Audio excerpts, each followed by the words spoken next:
It's not quite the same as it would have been to beat the Patriots in the AFC Championship game earlier in 2008, but for this season's Chargers, Sunday's win was huge. Hey, how are you, folks? Jason Horowitz, glad to be with you on the Subway postgame show.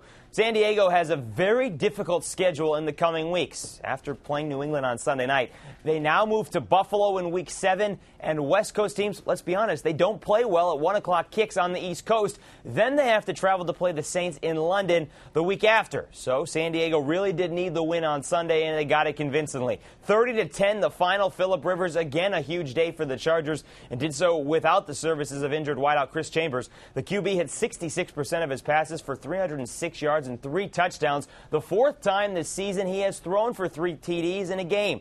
He and Tony Romo each with 14 on the season. That's the most in the NFL. But Rivers has done so in 35 less pass attempts. Now, obviously, the Patriots quarterback situation a little different than last year's AFC Championship game.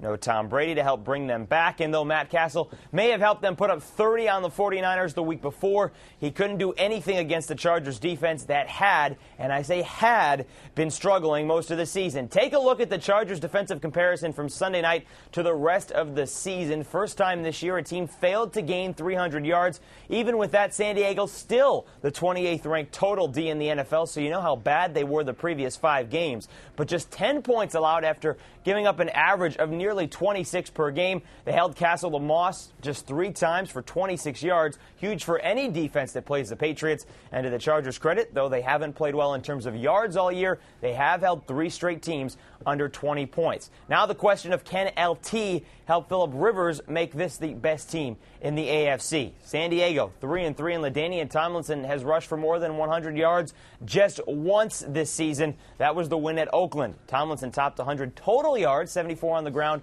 44 receiving, but you have to wonder just how bad that toe is bothering him. Less than 4 yards a carry again, and he's less than 4 yards a carry on the season, something he hasn't had to deal with since 2004. We'll see how they do next week at Buffalo. Last week at Miami, again, a West Coast team going east, playing at 1 o'clock. Tomlinson just 12 carries for 35 yards. Right now, LT on pace for the fewest yards in his career and fewer than 50 catches, something he, again, has never done in his career.